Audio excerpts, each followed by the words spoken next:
Okay. I think we should probably go ahead and get started then, so we can stay on time for everyone. Welcome and thank you for joining this virtual ASN event on non-academic writing for academics. My name is Paul Good from Carleton University. The event's co-organizer is David Stroop from University of Manchester. He'll be around to help wrap things up towards the end of the event.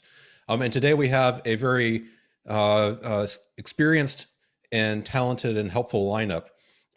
Non-academic writing is something that we all feel is an essential professional skill, especially in today's day and time.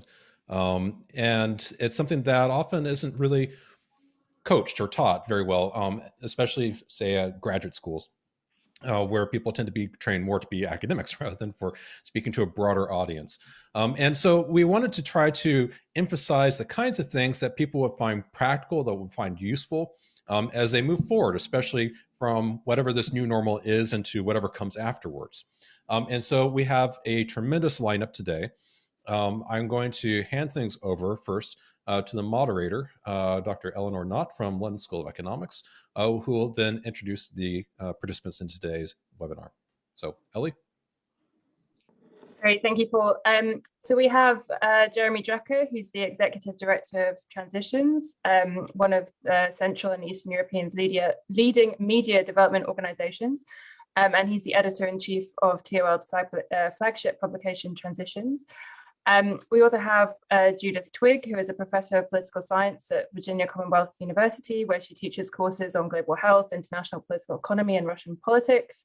And then we have Joshua Tucker, who's a professor of politics, affiliated professor of Russian and Slavic studies, and affiliated professor of data science at New York University.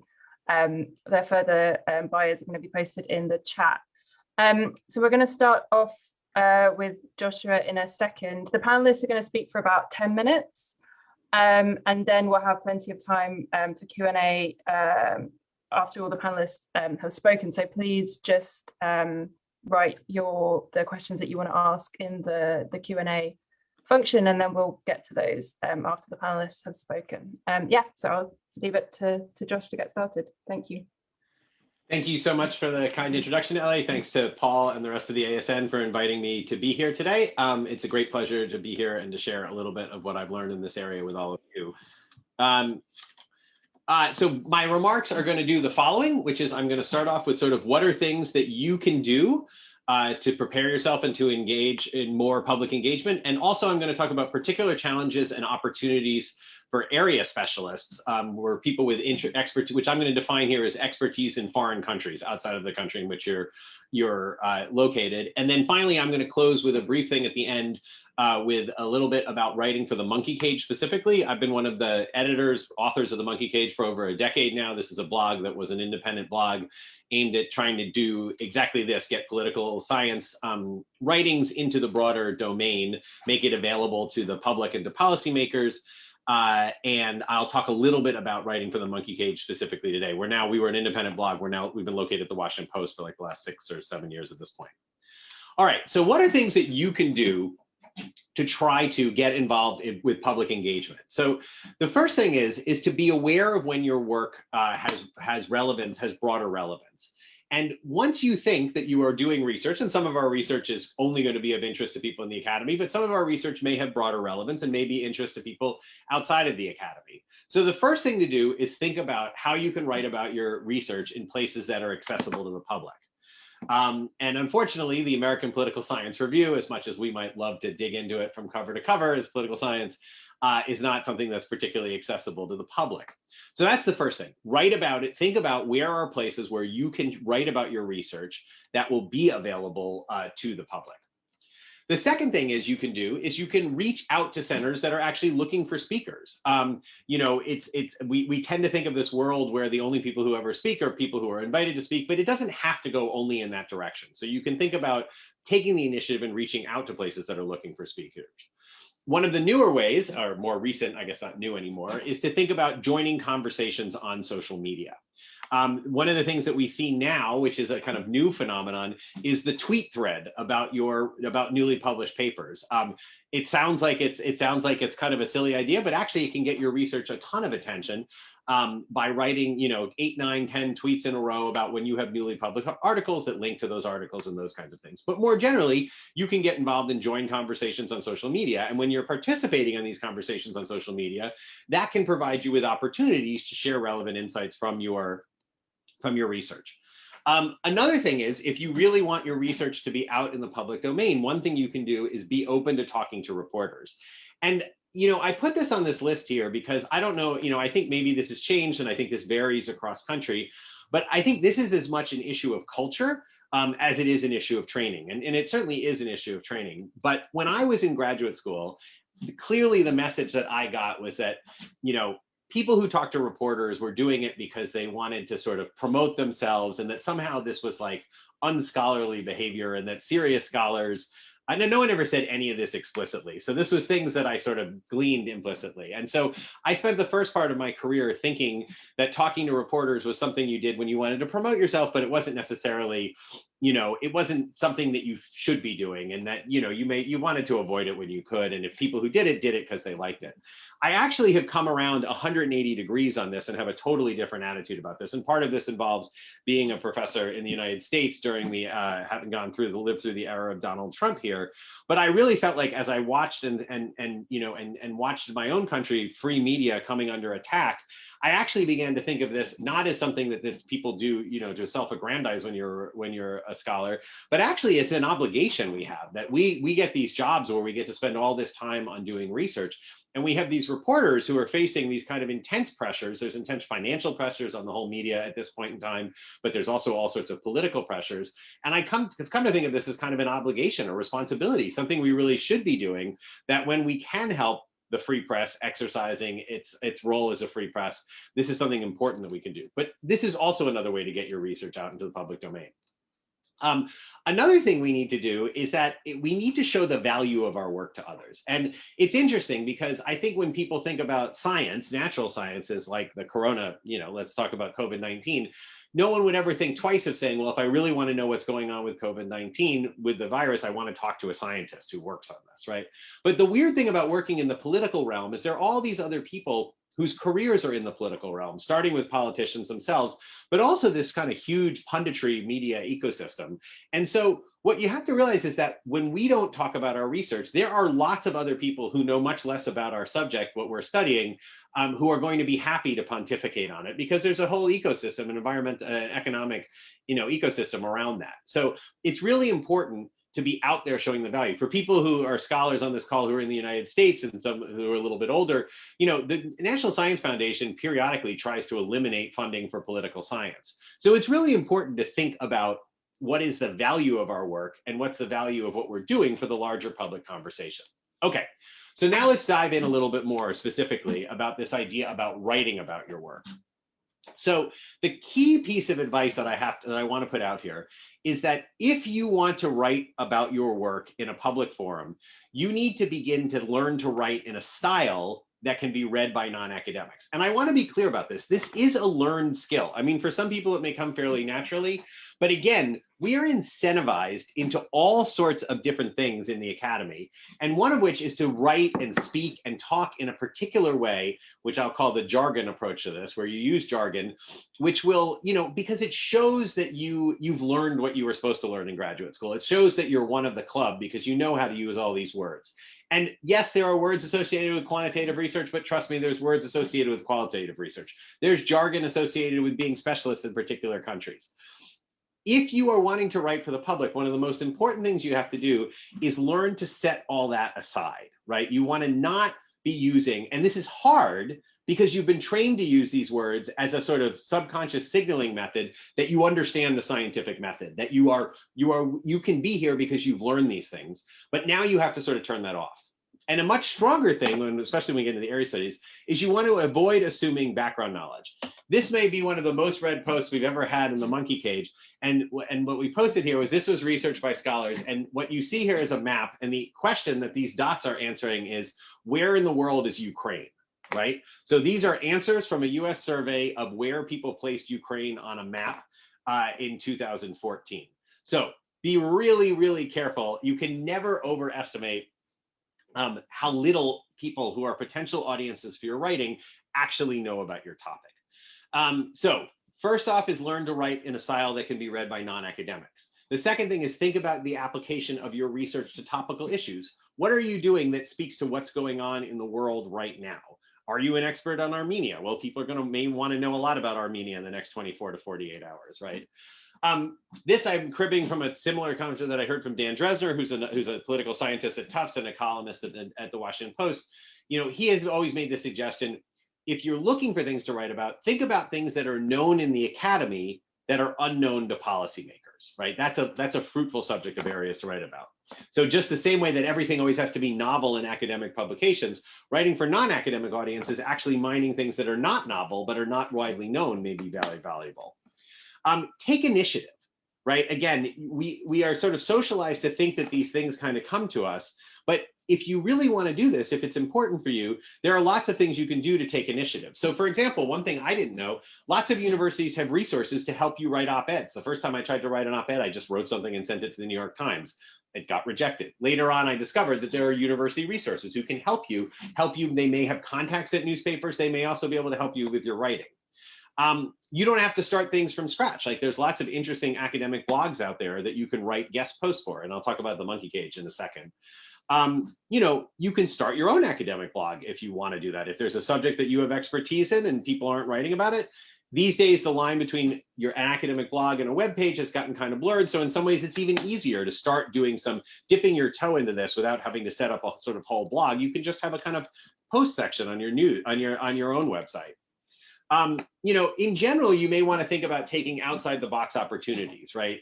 And one thing to just begin to wrap our heads around is that peer review is not the only way to share work. Now, never in a million years would I suggest to anyone who's in the academy that you abandon peer review to do this kind of public engagement. That is going to be, you know, very not good for your career. But I think it is also good to think that peer review is not the only way we can share our research. Writing reports, writing for government commissions, writing in newspapers, writing for academic blogs. These are other ways to share our research. And after all, we're academics. We do research and we want to tell people about what we've done. As I said before, you can use social media to share research. And then the final thing I want to note before I go into a couple more specifics is that one of the things that that is important to do if you want to contribute to this general environment is support others who are sharing their work, right? As I said, there's a shifting change, a sea culture change within the academy, or certainly within political science, about the appropriateness of this. But if we're going to get away from this idea that somehow trying to share the relevance of your work outside of academia is somehow unseemly for academics, we have to change the culture. And you can change the culture in lots of sort of small ways, which incur, you know, congratulating a colleague for when you see that they've published something in a newspaper or published something online that you've read about, to much more serious ways of doing this, such as those of us who are more senior and who are writing tenure letters, recognizing the contributions in tenure letters that people have made as a form of service to the discipline, which we're often given the opportunity to talk about in tenure and promotion reviews. Okay, very briefly, before wrapping up, some particular challenges and opportunities for area specialists. If you are an Armenian specialist and you want to write about what's going on in Armenia right now, the challenges are most people will know much less than you do. And if you ever start to think, oh, am I dumbing it down too much? Remember all the people who put Ukraine and Iceland or in South Africa on that map, right?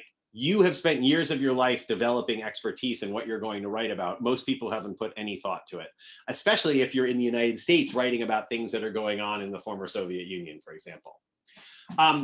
Another challenge is that if you're writing, and I don't know how that just differs, and this differs where you are, but like in the US, outlets will generally assume there's less of an audience for internationally focused work than there is for domestically focused work. And there's always going to be a tension between providing your readers with the necessary background to understand what you're talking about and hooking readers, right? You can't give someone a 3,000-word primer on the history of Armenian politics and expect that they're going to stick around and read your article. On the other hand, you can't assume that they know where Armenia is, and you certainly can't assume that your readers know who any politicians in Armenia are. And what I would say is the biggest challenge is that, again, we're thinking about our peers in the academy. And it's tempting, whenever we sit down to write an article, we're writing for our peers. And it's tempting to do the same thing when you're trying to write an op-ed, to really want to show the other people who are specialists on East European politics just how smart you are and how much you know about East European politics. So those are the challenges. The opportunities here is that there's real demand, and there are important audiences out there. We have repeatedly at the Monkey Cage have people who are contacted afterwards by other newspapers, by other folks, by people from government trying to ask them questions about what happens. And your research is undoubtedly of interest to someone outside of academia. And there is truly a global audience. All right, so I don't have a clock going, so I see Ellie pop on, which I think means I'm sort of getting to my time. Very quickly, 30 seconds. If you, and I'm happy to come back to this during the question and answer if people want to talk more. But if you want to talk about the Right for the Monkey Cage specifically, we have an online guide, and there are very specific instructions about writing for the Monkey Cage. And I'm going to leave now and pass over to the other panelists, but I'm happy to talk more about the Monkey Cage afterwards during the Q&A. But the biggest thing I would advise people is take a look at those guidelines beforehand, assume very low levels of subjective knowledge, and know that we are now at the Monkey Cage, not like it used to be. You really, really need a topical hook in order for it to get accepted to be published in the Monkey Cage. So it's about research that's going on right now. All right, thanks very much. I'll skip this slide. Thank you very much, and I'll look forward to discussing more during Q&A. Great, thank you, Josh. We're now going to pass over to Judith Twigg.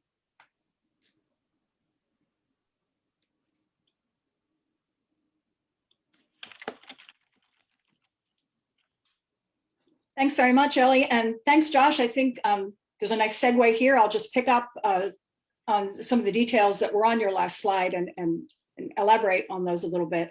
I'm a bit of an interloper on this panel in that, unlike Josh and Jeremy, I am not affiliated with any particular publication outlet. I'm not a gatekeeper of any kind, but I have over the last 15 or 20 years done a fair amount of writing for a variety of policy audiences, think tanks, and then because my work is at the intersection of politics and public health, have done quite a bit of public writing about the COVID-19 pandemic in Eurasia, in our part of the world. So I'll just share a little bit of my own experience, but actually look forward a lot to the feedback from Josh and Jeremy, who have experience in making this happen over the years in real life. So start out with some comments about structuring a piece for a blog, for an op-ed, anywhere you're going for public consumption outside of the academy. And I found that this inverted triangle way of thinking about structuring pieces to be very helpful. This triangular approach actually comes from some how-to materials written for people who write for the intelligence community. And so on the left, we see this blue triangle that is the structure of a typical academic article with the introduction at the beginning, and then you spend the bulk of the paper on your literature review, on your methods, as Josh said, demonstrating your rigor, demonstrating to the extent to which, you've completed your graduate training and you understand how to make your arguments in a way that are convincing for an academic audience. And then your conclusion comes at the very end. And inverting that triangle is an interesting way of thinking about how to present your findings to a more public or even policy-oriented audience. Bottom line up front is the rule of the day in writing for most of the policy community. That acronym BLUF comes out of the military community, actually. But in your very first paragraph, you want to present your bottom line, you want to present your findings, and you also want to start with an engaging hook. You might think that everyone knows about whatever your area of expertise or your topic of your research is, but in fact, you think that just because you've spent all your time doing it, you know more than anyone else does about your specific area of research.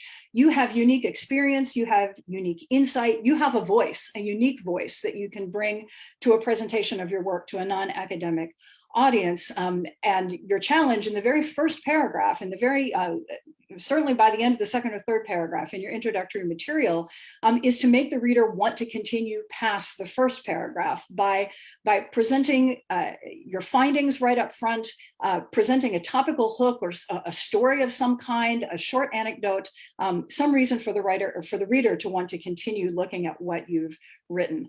Often what works for a topical hook is some kind of challenge to conventional wisdom. Most people think X, but your research shows that actually it's Y or Z instead. That's a way to get people engaged. A very important part of writing for a public audience or for the policy community is to know your audience. Think about where you're pitching your piece to. Think about whether it's a general audience. Think about whether it's a public audience that you have a reason to believe has some sort of prior information about where your expertise lies, what your general topic is. Think about what they already know and think about why they'll care about what you have to say. And so I just threw up the logos here of two places that I've published recently, the Moscow Times and the Think Global Health blog of the Council on Foreign Relations. As I said earlier, my work sits at the intersection of sort of political science area studies in Eurasia and global health. And so when I'm writing for the Moscow Times, I can assume that those readers have a fair amount of general knowledge about Russia, about Eurasia. What I'm bringing that's new is the global health knowledge, the global health experience. And so I write from that perspective. On the Think Global Health blog, I'm writing for a community that knows all about global health, knows more about it than I do. But what I'm bringing is the unique background and experience in Russia or in Ukraine, in our part of the world. And so when you're pitching your piece and when you're crafting your piece, think specifically about where your audience sits. As Josh already said, you calibrate the level of jargon to the audience. Some audiences will know a little bit more about that jargon, about that background than others. Same thing for your presentation of methods. Regardless of what your audience is and regardless of the level of technical expertise, technical background that you can expect your audience to have, all of this kind of writing, whether it is for a general public audience, whether it's for a more specialized general audience, or whether it's for the policy community, tell a story. Think of your piece as telling a story. And that's not an easy skill to develop. And my advice for developing that skill over time is to read. The best way to become a good writer is to read everything you can get your hands on. And that is not just academic nonfiction, it's not just general nonfiction, it's fiction as well. Reading fiction develops good writing skills. And I would recommend also reading a diversity of fiction. Read Black women authors, read works by people of color, read works that are coming out of the LGBT community. The more diversity of works that you read in both fiction and nonfiction, the better writer you'll turn out to be. In terms of writing for a policy audience or for a non-academic public audience as well, the rule of the day, and this is becoming even more true as time goes on, is that these outlets want things that are short, that are straightforward, and that are engaging while being short. And I can't emphasize that short part enough. It's one of the most challenging elements of writing for a general audience, is trying to take the kind of 10 or 12,000 word academic article that we're used to producing and distilling that down into literally 800 or 1,000 words. That number, 800 to 1,000, is getting shorter all the time. It's really quite amazing. I have written quite a bit for the Center for Strategic and International Studies, the think tank in Washington. And I can remember when I started working with them 10 or 15 years ago, I wrote commentaries, analysis for them that were aimed at the policy community, where I had 5,000 or 6,000 words to play with. And then over the last couple of years, the guidance has been, no, keep that more around 3,000, 3,500 words. And now 1,500 words is the order of the day. I've worked on a blog over the last couple of weeks for the World Bank, where they hit the stop button at 800 words. And we're very explicit about not wanting to go with anything longer than that. That's a real challenge, figuring out how to say everything you want to say, follow all these other guidelines that we're giving you about, bottom line up front, have a good hook at the beginning, all this stuff that you're supposed to pack into good writing for a non-academic audience, and then do all of that in 800 words. It's something that takes multiple drafts and a lot of sharing of drafts with a lot of different kinds of readers to test it out. The style of writing for a non-academic audience is also very different from what we're used to in academic writing. So beware the semicolon, beware long sentences that have lots of conjunctions and are complex in their structure. I find that it's very useful in my own writing just mechanically to write a first draft and then go through and literally eliminate every semicolon, replace it with a period, start a new sentence, eliminate every and or but, and most of them, replace them with periods and start new sentences. Vary your sentence length and structure throughout a piece. You'll find that you can vary the speed with which a reader goes through your writing by varying sentence length. So that if you have a couple of long sentences and you want your reader to be taken through a story in an organic way, you can use longer sentences to keep them moving through your prose. And then when you want them to stop and reflect and think about the point that you're making, make that point at the end of a paragraph or the end of a section in a very short sentence. Literally a 3 or 4 word sentence can make a reader pause. It can add emphasis to what you're doing. All the way through, avoid passive voice. You want to make sure that you're using active, interesting verbs all the way through. And the best guide to non-academic writing or writing of any kind, really, that I've seen in ages is a relatively new book by Benjamin Dreyer. He's a copy editor for Random House. And I put the photo of the cover up here on the screen. He has an enormously engaging way of basically teaching you how to write in a way that readers will want to continue past that first paragraph and past that first page. And at the very beginning of Dreyer's book, his first paragraph says, try going for a week without writing these 5 words, very, rather, really, quite, and in fact. And your writing will be better if you avoid filler words like that. If you only have 800 words in a piece, you want to make every one count. You want to avoid filler words like those. Try a variety of platforms. As Josh always said, there is an enormous diversity of ways, platforms, opportunities for us to get the word out now. Twitter is one very sort of increasingly interesting way that you can get the word out, not just sort of advertising a new article that you've published, but also just commentary that you might have on current events, ways that your own academic expertise and background might shed light on things that are happening in the news. That's a way for you to not only influence debates that are taking place in the public milieu, but it's also a way to meet people. It's a way to find new contacts. It's a way to interact with people and exchange ideas, exchange perspectives, exchange approaches that you might not have found otherwise. There are many blogs that have open calls for contributions. I've put the logos up here on the screen, just of a couple that are coming out of the Wilson Center and the Kennan Institute alone. So Russophile, Focus Ukraine, the New Security blog, those are just coming out of one think tank in Washington. So multiply that by the dozens or hundreds of different platforms that are out there. One thing to be aware of, and this is especially for women who are writing for non-academic audiences, is that when you get your work out into these more public forums, you will get unsolicited feedback. You'll get comments on the web pages, you'll get engagements on your social media accounts on Twitter, you'll get emails, lots of emails from people who sometimes have helpful and interesting things to say. Sometimes it's people who are just repeating back to you what you just said as if they talked about it for the first time.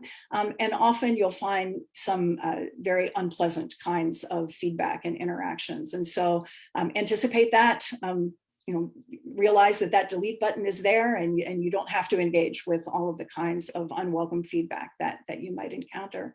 But the last point I'd want to make is just the overall point that you know more than you think you do.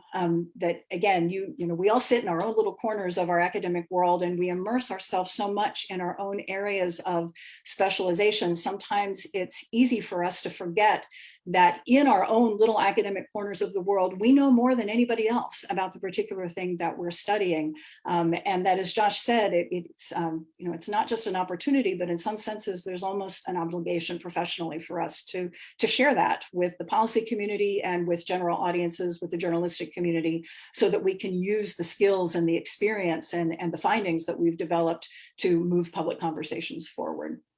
I'll stop right there. Perfect. Thank you, Judith. And also thank you for kind of dwelling on the unsolicited feedback that you can get, especially as a kind of more visible woman. So we're going to be turning to Jeremy, who's going to give us a perspective from an editor and the final speaker for today.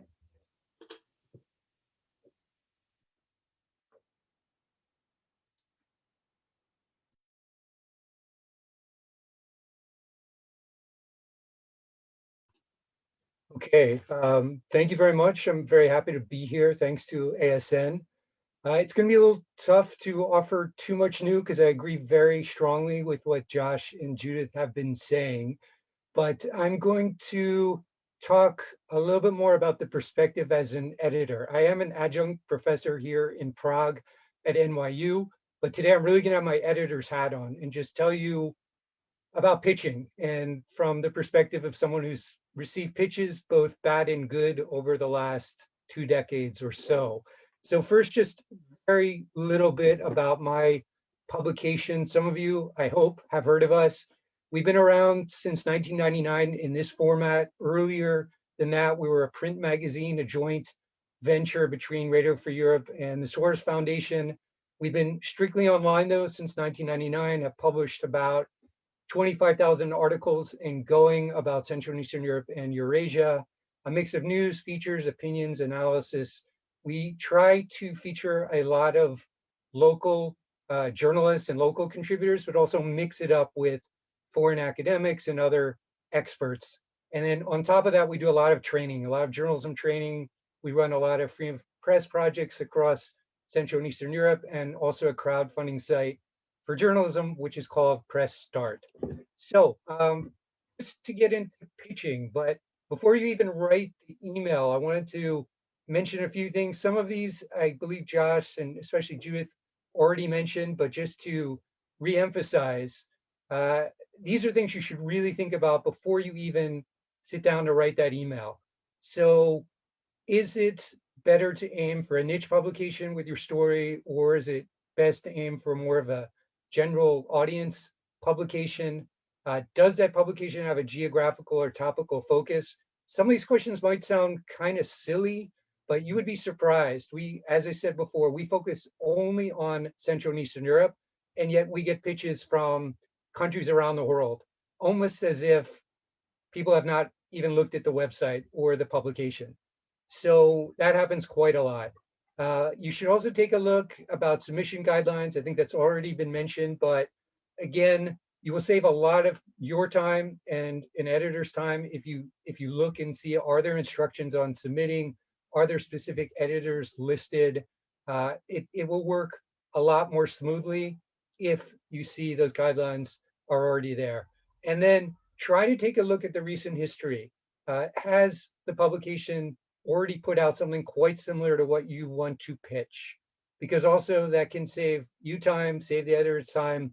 If you're pitching something on, I don't know, the conflict in Azerbaijan and Armenia, and yet the publication has been running dozens of stories about that over the past month. If that's the case, you might still have an angle, but you better be sure to put that in your email. And then just a basic question, does the publication even take submissions from freelancers? Because there are a lot that don't. They rely only on their staff or on news agencies. So again, just a way to save time. So elements of a good pitch, it always helps to have a catchy headline, even in your email is what I mean, because we receive a lot of pitches, a lot of emails. If you already have a way to catch our attention as an editor, it really does help. Then quickly in the beginning of your email, provide a short introduction, establish your credibility, and do it really quickly. Because again, if it doesn't seem like you have expertise in the topic, I, as an editor, I'm probably not going to read even halfway through the email. The pitch itself, which I'll talk about in a moment, and then after the pitch, probably best if you include a little bit more information about why you in particular can do a really good job with this topic. So not just listing your degrees, where you went to school, but have you done field work about that topic? Have you, I don't know, worked and lived in that country for a long time? Just how are you an expert? But again, do it really quickly. And then spell check. Again, this will sound silly probably to many of you, or maybe very good spell checkers, but we receive a lot of pitches and people just don't bother with spell checking, or they spell names wrong. And for me as an editor, if I see someone does not bother with spell checking, or bother spelling someone's name right, or spells it twice with differently, that's going to make me question that person's credibility and just trustworthiness. So very important to remember that. Tailoring your pitch, I think Judith covered this, but really know the language of the media outlet that you're pitching to. Is it serious? Is it kind of more informal? really match your pitch to that publication's tone, and also think if they even accept the type of article that you want to pitch to them. Especially is it news oriented, more feature? I'll talk a little bit about solutions journalism later, but really just, again, do your homework on the publication before you even send your pitch. So what a pitch needs. I like to think about what in some quarters is called an elevator pitch. Some people describe it as maybe how you might describe a movie plot. I think what you really want to think about is if you're just sitting down with a friend in a pub or in a cafe, and that person is not especially an expert in your area, what can you tell them in 30 seconds that's going to catch their attention and not have them rolling their eyes and just bored out of their minds? So this can be difficult, especially for those of us who fancy ourselves specialists in a certain topic and kind of think everyone should automatically be interested. But you have to really know how to capture the attention and do it really quick. So in a pitch, don't over explain, don't make it too long. Journalist jargon, we use the term called nut graph, which is usually that paragraph you see in feature stories, sometimes in analysis, which is like 2 or 3 paragraphs down in the story, where just in a microcosm, 2 or 3 sentences, you're telling your reader why this is important. You're providing some context, why it's important, and why it's interesting.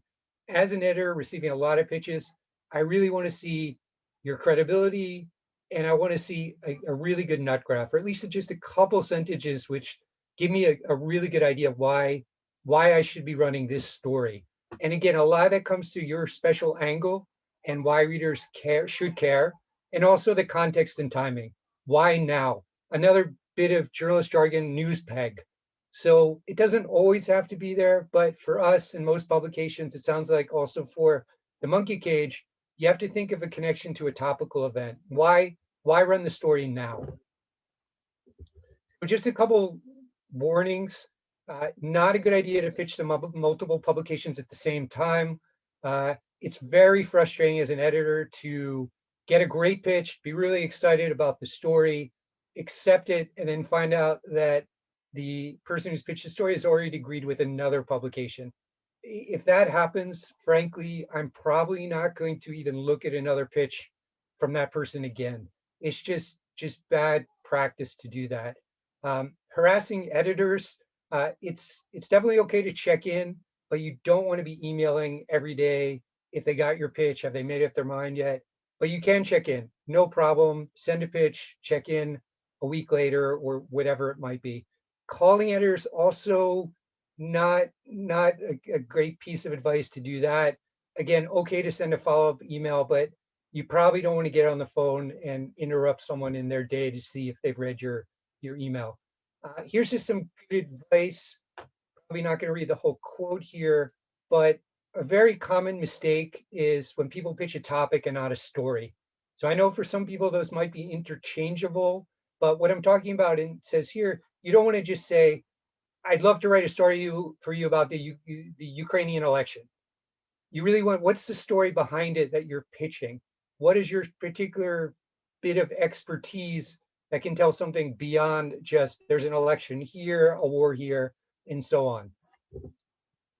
So I want to just very quickly talk about solutions journalism just for a moment, because that's something we specialize in. We do a lot of stories about that. And this is something which I think we've seen, and just around the world, people have been focusing on more and more, especially the sorry state of the world at this point in just many ways.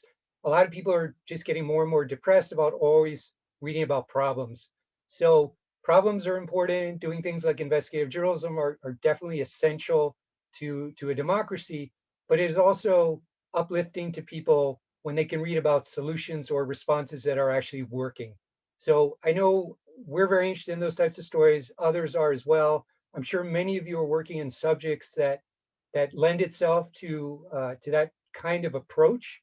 But just to think about that, just to think about ways that you can expand the dialogue about a problem and also start to talk about these constructive ways that people are actually tackling the problem.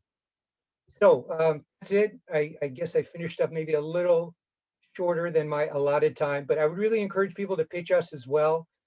We we like quite a lot the model that the conversation has, and we want to do something like that, something quite similar to that. They don't, in my opinion, and I think in a lot of people's opinions, they don't generally have a lot on that site about Central and Eastern Europe. So we're looking to run more of those types of stories, 800 words, 1,000 words, where you can really promote your research to a broad international audience. I should have mentioned that, but our audience is international, around the world, very roughly split between a third in North America, a third in Western Europe, and a third in our coverage region, although that's been changing somewhat. But if you want to get your research out also to people in the region, we'd be really happy to feature it. And then also stay tuned. We've been talking to ASN about doing a follow-up workshop. So we have more hands-on training, going over pitches with people who would be interested to test them out. So that's something keep an eye out on for the future, and look forward to answering any questions you might have in the Q&A. Thanks.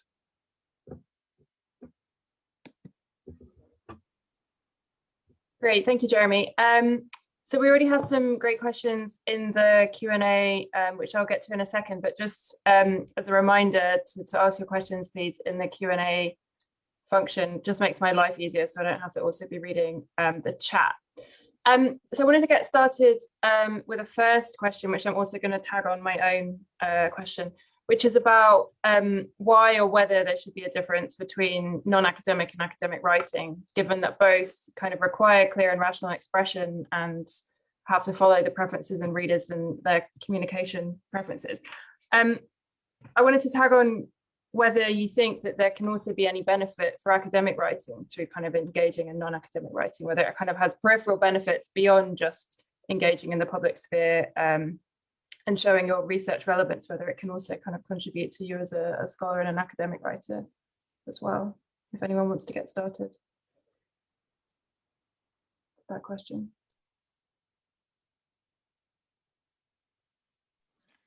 I mean, I'll take a shot at this. I have a longer version of this talk where I talk about a white paper that I wrote along with Brendan Nyhan and John Sides about writing in academic blogs. And the point that I was making at the end that I made briefly in our talk about one way you can contribute to this is to support your colleagues who are doing this. It is really worth thinking about, thinking about that seriously. And in that white paper, which subsequently appeared in PS, which is this like ancillary journal at Cambridge to the APSR, that sort of journal of the profession by Cambridge for the American Political Science Association, we laid out the fact that, like, look, thinking of this as service is the minimum, right? Like, on the one hand, you can think of this as service, and people will say this shouldn't be considered as research for promotion, but you can actually make stronger cases in this. And I would make the case that exactly on what Judith was saying before about being pushed to write about your research in 800 words, the process of this actually really can be very positive for your academic writing. And I take the question that was asked by the respondent not so much to be like, well, should we write for non-academic audiences in very jargony ways with very formulaic approaches, but should we try to make our academic writing more accessible? And I think when you're trying to do your academic writing, there are these competing, so the simple answer to that is yes. You should try to make your academic writing more accessible. As someone who's edited an academic journal as well, I spent a lot of time bringing my monkey cage editing skills to the journal as well, and trying to get people to write about their research in the academic journals in a way that was more accessible. Because even within academic journals, you can be so jargony down to a sort of a tiny subset of there. But I actually think it's you could make the argument, if your colleague is going to say to you, why are you wasting time on this, right? There's the public argument, the service argument, that it's important to get it out there. It's important to show that our discipline is doing relevant research. We receive public funding. We receive funding from people who are paying tuition. But it's really good for your research process. That, like, when I would blog, I would get ideas for academic articles. And when blogs were at their best, which is a big, star and asterisk there, but when they're at their best with places like The Conversation, like Jeremy's talking about, and you can get back and forth and you can get feedback on your ideas, from people who are commentating on them. If people know like Andy Gelman's blog and statistics, you know, there's really great discussions. I learn as much from the discussion comments in there as I do from the actual blog posts that are in there. So it can be a part of your research process. It can also be a way to get feedback on ideas, you know, partially through the process. Now, there are different places, right? You're not going to write a sort of ruminations about your research in Transitions Online, and unfortunately not in the monkey cage of 2021, although you used to be able to do that in the monkey cage of 2013. So as Judy said, you need to know your audience, right? And know where you're writing for. But when you compare writing in blogs versus, you know, writing in publications that you're getting paid for to write, or writing in publications like the monkey cage, you want to think about where you're going there. But I actually think it can be a really helpful, a helpful component of the research process to do this. And I think if you try to write in the public, I think you'll find that over time, your writing in academic journals and academic articles becomes clearer than it was before you had to sort of force yourself to go through this process of trying to write concisely about it. That would be my, 2 cents on terms of like encouraging, ancillary benefits you get from trying to do something like this. Great, thank you. Judith, did you want to add anything? Just to put a pin in one of Josh's points, I think that being forced to distill an academic argument down to its bare bones 800-word essence, I mean, that's useful. The process of that is useful not just for the interaction that it can give you with others, but it's also useful for you just in figuring out what exactly is it that you're trying to say in your academic argument. So it's a process that's useful for the internal logic of the academic exercise, as well as for the interaction with a different kind of audience. Great, thank you. Jeremy, did you want to add anything? Otherwise, I can go to a direct question for you. No, I think it's fine. Thanks. So we had a question for Jeremy about whether you have any advice for early career researchers that don't have a long CV or might seemingly lack credibility. So how can kind of early career researchers establish their credentials when they don't necessarily have as much experience as someone with more experience? Yeah, thanks for the question. We don't really look, I would say, at necessarily a long CV or a lot of experience in that way. We're really looking at kind of what is the value added that particular person pitching us the story can offer. And as I said before, it could be field work. It could be maybe you're from that country. Maybe you are a specialist in a certain aspect that hasn't been covered well enough elsewhere. So for us, we do publish a lot of young journalists, a lot of early career, NGO people, academics, and so on. We had a great pitch not so long ago from a graduate student, I think who was Dutch, who wrote us something about how young people were viewing the war between Armenia and Azerbaijan. And it was an angle we had not seen. And he had been there working for an NGO, had a lot of contacts, mentioned in his pitch that kind of experience. So for us, it didn't matter that he was not necessarily an expert on the South Caucasus, working there for 20 years. He had really this angle which we thought could fit into our coverage. So I really wouldn't worry too much about that, but really just think, what makes you different? What gives you a different angle than others? And there's so many ways that many of us can be experts in something without having had a career yet. Great, thank you. Another question that we have is about engaging a professional copy editor before sending the pitch or having a pitch accepted, and whether Transitions or the Monkey Cage provide language editing services or recommend that authors find their own editors. They know that some journals contract out with large agencies. Sorry. Let's go to Josh first, maybe to speak about the Monkey Cage. Sure. This is actually a great question. Certainly not for a pitch. You don't need to, engage a professional editor for a pitch. We do have 2 almost full-time copy editors now, but so the great thing is, if you go through the Monkey Cage, I mean, great. Some people think it's great, and some people get very frustrated by the process. But your work will get copy edited. It'll go through 2 rounds essentially. First, it'll go to one of the editors, the academic editors. That's someone like me, and there's like 9 other people like me. If it's people, if you're writing about the region that ASN tends to serve, it probably will be me. Although I will say I'm on leave from the Monkey Cage for a year right now, so it won't be me for like the next 8 months. But in general, it's me, and we'll go over it. I probably won't be editing it word for word. I'll be sort of making broader comments about this doesn't make sense. You want to shorten this, explain who this person is. My favorite comment, explain this person intuitively, like a right-wing leader, something like that, talking to the jargon. But sometimes, depending on how much time I have, I might start copy editing things while I'm at it as well. But regardless of what I've done, after I sign off on it, it will go to a professional copy editor, and their job is to make it accessible to a wide-ranging audience. Now, they're both Americans. One of them specializes more in writing about international affairs. One of them specializes more about writing about domestic politics. So that leads to the question of if English is not your native language. And at this point in time at the Monkey Cage, which is way different from what it used to be like, we get way more pitches, way more submissions than we can take. So what I would suggest is a pitch, you don't have to worry about engaging, a professional, a non-native speaker. If you decide to send us, instead of a pitch, you just send us a draft of the piece, and some people send us 1-paragraph pitches, some people just send us the whole 1,000-word piece. I would suggest it's not a bad idea let's say if you get a pitch accepted, before you send us the draft of the piece, to show it to one of your friends who is a native English speaker. That will certainly help with the process. And if you're going to send us an article just to look at the piece, having it read by a native English speaker can be quite helpful.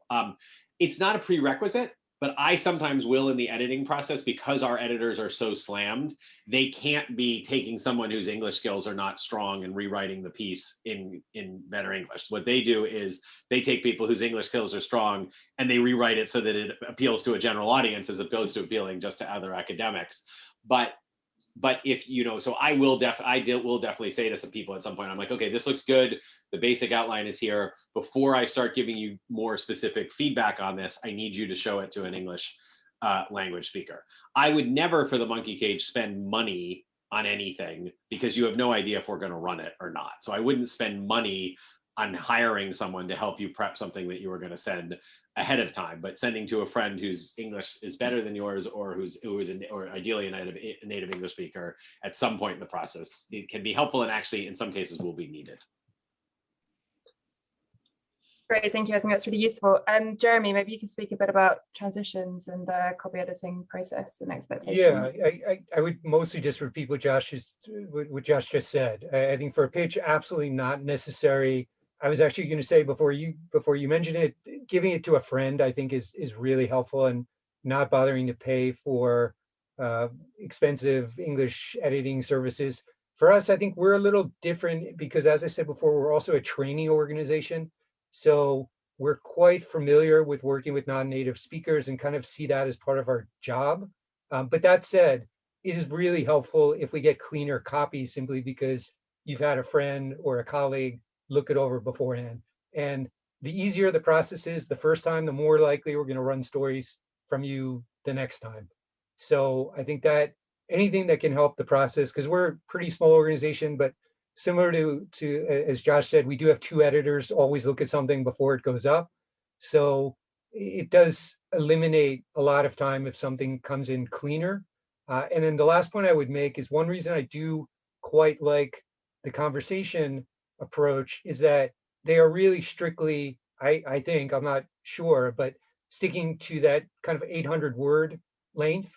And even if someone is not a perfect writer, those of us who are editors can really deal with something that's 600, 800 words. And it's not heavy lifting, and it's much easier than if you're dealing with 3,000 words. So I think that might be a good way to start for someone who's maybe not entirely comfortable with the writing and just wants some feedback, to start small. So do an 800-word piece, a 600-word piece before branching out and trying to do 2,000, 3,000 words of analysis. I could jump in here, Ellie. Perfect. just reinforce the idea that it's a great idea to send both your pitch and then your piece eventually around to a whole bunch of different kinds of people and get feedback on it before you send it in. Send it to people outside your field so that you can get, sort of a check on whether or not you are eliminating jargon that a general audience won't understand, and send it out to get feedback on whether or not you're hooked. That first paragraph really does suck in the reader and make them want to read more.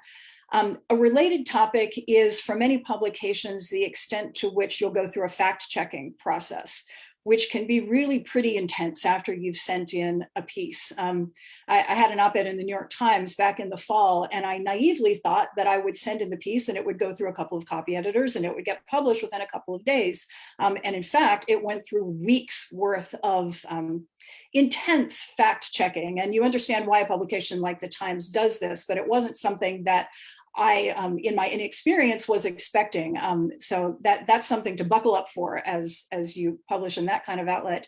And even, I done an interview with a couple of journalists who write for the New Yorker and some other publications, and have even had editors from those publications call to fact check sentences of mine that were going to be run as quotes in some of those kinds of publications. So be ready to defend every claim, every fact, in some cases, even analytic conclusions that you're making for a fact checker.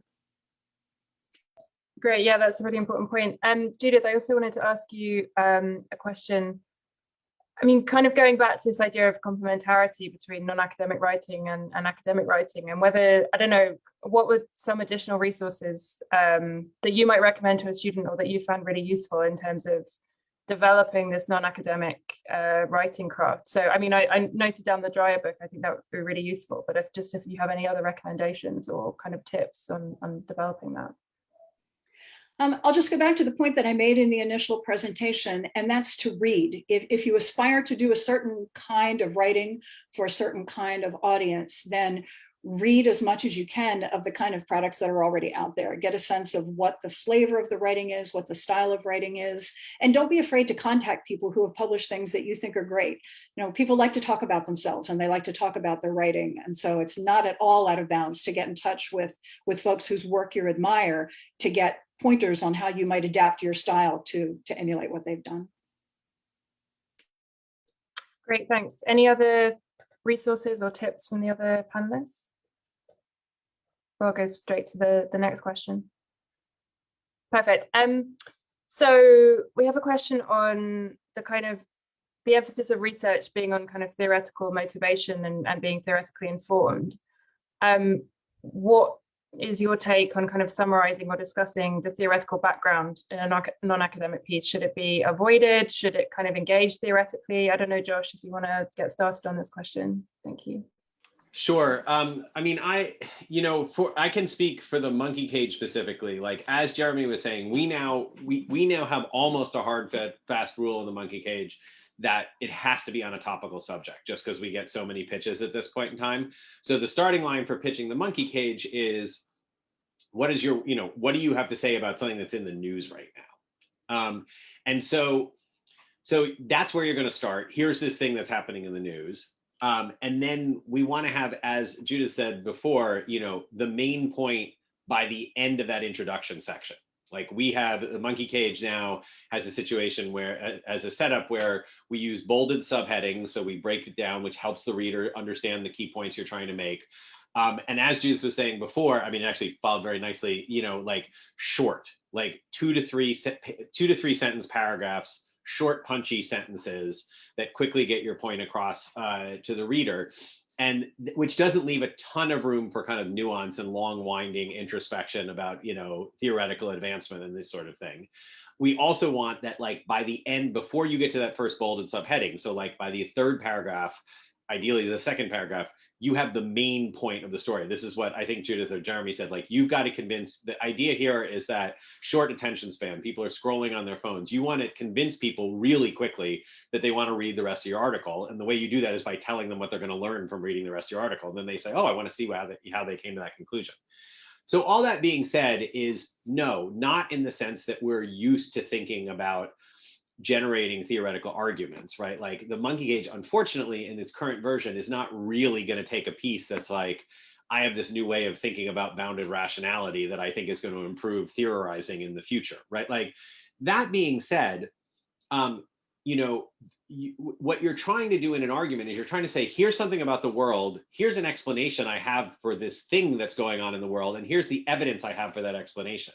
So the defense that second piece is about theory as we construe it. Here is a theoretical argument about the way the world is functioning that is relevant for this particular case, and here's my evidence to think that's the case. You don't want to skip that entirely. Now, we do have in the monkey cage, we have these pieces that are like 5 things you need to know about the Ukrainian elections, right? That kind of a piece is not going to really have a theory in it. It's going to be, as Jeremy was saying, like, I'm an expert in this. People are interested in this election, this coming up on Friday, and I'm going to tell you the main 5 things as an outsider that you wouldn't know about at all. That's not going to have a kind of theory aspect to it. But if it's like, look, this, you know, the government just fell in country X, and you know, and why did that happen? Well, I've been doing research for the last 3 years on stability in parliamentary regimes, and I'm going to tell you that it has something to do with the fact that this country has 6 political parties that are viable, and that turns out to be a really bad number for things. And now I'm going to show you all the research that proves all that. Yeah, that has a theoretical argument. The first thing you'd have to do is kind of a section on, well, why does having more parties make governments less stable, right? Because again, you can't assume your readers are even going to know these kind of, you know basic arguments or something like that would be there. So that would be my somewhat convoluted answer to it. But like, again, with what Judah said, like, we have a hard cap at the monkey cage at 1,000 words, right? And so if you think of, again, the sort of style we normally do, a theory chapter in our dissertations where we ramble through theory for 30 pages, you know, there's nothing like that. By the way, there's much less theory in articles these days too. I think in academic articles, there's been more of a pullback as we've gone to shorter articles and away from books that have whole theory chapters, but that's another matter. Yeah, great. Judith, what do you think? Theory or no theory in non-academic pieces? I don't have much to add to the points that Josh made. I think that if your contribution is a new framework or a new way of approaching something, if you can explain that in non-technical language that doesn't require you to draw on decades or centuries worth of the theory that came before, just giving people a new perspective on something can be useful and interesting, but you've got to present it in a useful and interesting way. Great, thanks. And then maybe Jeremy, as an editor. Yeah, I guess I'm going to waffle a little bit on this and say it depends, because I think, you know, I see the role of our publication as really interpreting what's going on in these countries for an outside audience who are not necessarily experts, and providing context. Josh used the word dumbing down. You know, there are other ways to think about it. I think we used to provide some content to CNN. They use the term cultural translation or something like that. I think a lot of it is really understanding, and this is a real skill, like how do you present stuff in different language without simplifying it or giving the impression that you're simplifying it in order to reach a larger audience. And I think if providing more interpretation and context includes some theory, if that's going to help my readers better understand what's going on in these countries over time, then I would say yes. But definitely, if it's going to be 1,000 words or 1,500, not to spend half of it on theory, and definitely how to present the theory to a general audience. So, I mean, we like to think that our content is explainable, works with a general audience, but is still interesting for an expert audience, if that makes sense, which is a difficult balance to have. And we do not have a cap on articles. So we do, when we can, like to run longer reads.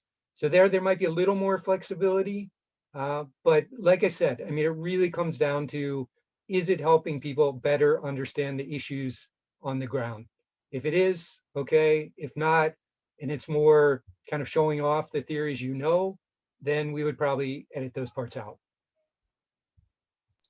Great, and probably a related question that I'm going to go back to Jeremy about how much space or whether there is space for kind of personal style in writing. One of the Q&As here is about how a lot of pieces can end up sounding the same. Like, is that deliberate, or is there space for more of a kind of individual personal approach in terms of non-academic writing?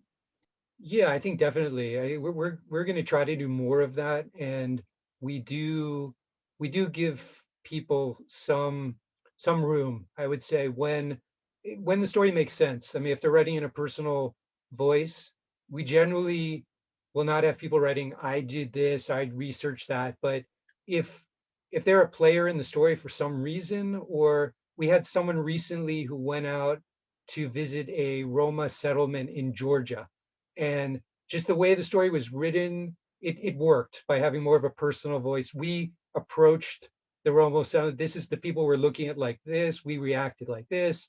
They thought we were coming to provide aid. So in that situation, it worked. But it really depends on the style. And I think, again, a very difficult skill is providing color. And I think that's something which it takes time to develop, and you can overdo it. But I think we're trying to encourage our writers to provide more color, and that's very difficult these days with the limited amount of traveling that people can do. But I think that's reportages and things like that. There's room for different styles. But again, people really have to check out the publication to see if they ever run pieces like that. Great, thank you. I'm going to go to Judith in case she has any perspective on this, and then to Josh. But just to pitch again that the kind of time, well, the questions and the time is running out. So if you do have questions, please pop them in the Q&A so that we can get to them. But we'll go next to Judith. So just to piggyback on Jeremy's points here, I mean, one of the things that characterizes success in this kind of writing, I think, is the ability to tell a story in a way that's engaging to a reader. And I'll go back to a recommendation that I made earlier. A way to develop skill in this area is to read great storytellers. You'll develop your skill as a writer of nonfiction by reading fiction. So find the great new authors that are out there writing great stories, and you'll learn by reading them. Great, thank you. I mean, I wrote that down in my notes, and it like made me remember that one of the first steps to writing an academic book was the same thing, right? Like I couldn't work out how to write the academic book until I was going out and reading everything and focusing not so much on the content, but also the writing style. Like, how do I even start about writing an academic book? So again, I think that that's a really transferable piece of guidance. Yeah, Josh, if you have anything to add. Yeah, again, it goes back to what Jeremy said about knowing your publication, right? Like at this point, if you send us in the monkey cage, 800-word stream of conscience with no subheadings and 4 long paragraphs, they're just going to pass on it. Like no one's going to send it. It's not going to get to an editor. It's going to be said, this isn't a format for here. So yeah, it is a little, so if style means like, the publication for which you write says bolded subheading, short punchy sentences, and keep it under 1,000 words and make sure you have the main point before you get to the first bolded subheading. Like, no, don't introduce your own personal style. Like, follow the format that they want you to do, and you're going to have a much better chance of getting published there. If your style is that you're clear, concise, and don't use a lot of jargon, and you're really easily understood, then yes, by all means, use that, develop that style. There are certainly people who write for the monkey cage who, when it comes in, we know it needs almost no editing because they have a style that is right in line with what it is that we're trying to publish.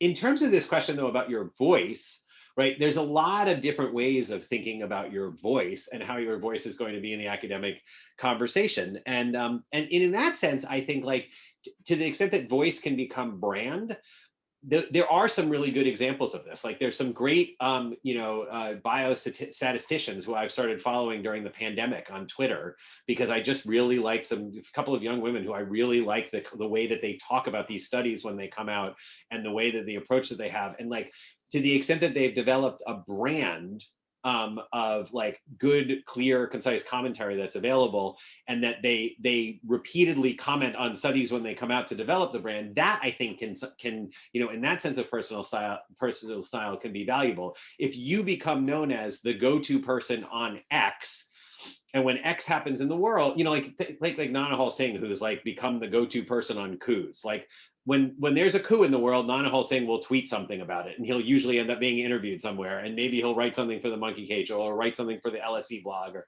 something like that. Like if you can develop as like a person who's willing to speak about X, then that can be really valuable, because it can make it easier for you to have these opportunities in the future. And again, there are so many different writing opportunities out there right now. So I also think about, in terms of personal style, blogs, which are sort of not as exciting as they were 10 years ago, but but because they're so easy to have on your website. Like, I think of Sam Green and Scott Gelbach, who both write essentially blog. I mean, Sam named his as a blog. Scott has, on his website, he puts up blog posts and stuff like that. But they both have a kind of style that I will think to myself, like, oh, I wonder if Sam has said something about this, and I'll go to like look at his blog and see if he's got something that he said on a particular topic. So, again, there are lots of spaces that you can kind of make your own. Medium is a big thing right now. Like writing, Medium, you can have your own blog posts on Medium, and then there's no monkey cage editor to tell you what format you have to use and what you have to do in those regards. So, but I think, everybody in this field is here because they're super smart and have done a ton of research, right? So if you can take a step beyond that in your public writing to sort of focus on X, then that, I think, is something that might be, and you're diligent about it and you're conscientious about it, that may actually be very long range beneficial in that sense of personal style.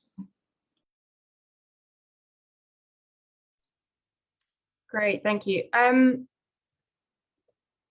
So just a really quick question on whether you would be willing to share your PowerPoints. I don't know if ASN is planning to do that anyway, but I think that could be a really useful resource if you're willing to do that.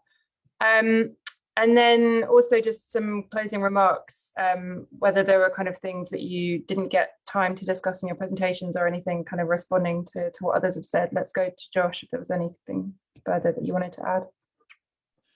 No, the thing I would just add is if you are going to write for the Monkey Cage, it's bit.ly/Monkey Cage blog, or just go to the Monkey Cage and then click on the link there to Monkey Cage Guide. Like, you could just save yourself a lot of time by seeing what the requirements are ahead of time for doing it. And I would recommend that for other publications as well. It still does sort of surprise me. We have very concrete things on the website of, or what are these requirements? And then we get a 1,500 word submission that doesn't have any, that doesn't have bolded subheadings in it. And you just know that's going to get returned right before anything even happens with it. And so that would be my one piece of advice, that make sure you check out the requirements of the place that you're trying to write for in this thing. And the other thing I would do is is really encourage people, like, find out what kind of resources your university has to support you in doing this, especially in the UK, where this is now part of the evaluation system. I'm sure the universities are investing heavily in this. Your universities will want you to succeed, and you may think, I'm a junior professor, an assistant professor, I'm not going to, the PR person from my university is not going to be interested in what I have to say. But it might be that there's a workshop, or it might be that, that there are things, there are people who will look at your writing before you send it out, or just there's simply people who can help you try to place it, which would be really, really useful. So those would be my two thoughts. One, pretty Monkey Cage specific, know what our requirements are. And then for other places that are appropriate like that, know what requirements are. And second, do it. But definitely, like, it's amazing what you have all learned. Like, that's the thing that you forget about. You're so deep into what you know. Just remember, like, like, literally when you write a dissertation, you know more about that topic than anybody in the world. And so you have interesting things to say, and you'll have to figure out at the stage of your career where you are, what the incentives are, what you're doing, if you have the time to invest in this. But undoubtedly, you have something interesting to say. Yeah, definitely. I think that's a really important point. Thank you. Judith, if you have any final closing remarks. Thanks. I'll close by picking up on one of the questions in the Q&A about why women scholars should bother to put themselves out there in the public if there's just going to be this kind of negative reaction by some people to women who have put themselves out there in the public. And I'll just respond to that by saying there is so much great work being done by women scholars, scholars of color, Indigenous scholars, scholars who are LGBT, and representation matters. Regardless of people's identity, their work matters. And even though there is the possibility or even the likelihood that there will be that kind of feedback, whether it's public on social media or whether it's private stuff coming into your email, it can be hard at first when that starts to happen to realize that you don't have to engage with it, that the delete key is there, that you don't have to respond in those public conversations. Acknowledge that that can be a very difficult thing to do at first. It's hard not to sort of carry those negative comments around with you for a while, but I promise you'll get used to it, and it'll get easier to hit delete and to not engage, and the contribution that you have to make to the public debate far outweighs those kinds of responses that you'll get. Yeah, thank you. And thank you for even bringing that discussion in today. I think it's like 5 years ago, I just don't think that was so much of a conversation. Like this was kind of happening in atomized experiences. And the fact that we're like now talking about it as this thing that's common, it happens to a lot of people. It doesn't mean anything apart from that, there are a few bad apples that are willing to write this in the first place. Jeremy, if you had any kind of final closing remarks before I mute myself. Okay, yeah, I'll try to keep this short. Yeah, I would just say, again, more words of encouragement. I was really happy to be part of this discussion also because I think it's been a real pity that a lot of times journalists and academics, scholars, at least in our coverage region, don't really mix enough. And we do every year a media conference in Prague where we're trying to bring together journalists and media scholars and communication experts and so on. And they really value those kinds of encounters. And I think just a lot of the publications and a lot of what's out there doesn't really have the right mix right now. It might be, I don't know, too journalistic or maybe too academic, just in terms of the audiences are too closed. And I think both audiences would really benefit a lot from hearing what journalists have to say and also what regional experts have to say. And I don't know why it doesn't happen more. I guess we discussed some of the reasons today. Maybe people are more hesitant, don't think they have the skills to do it. But I think like at least our coverage would really be enriched by having many of the people here today for the discussion offering their views and analysis of what's going on, mixing that with the coverage on the ground. So I think it can be a very fruitful cooperation, and hopefully more and more people will see that in the future. Great, thank you, especially for that prompt to be involved and not to let your kind of where you are in your career timeline to put you off.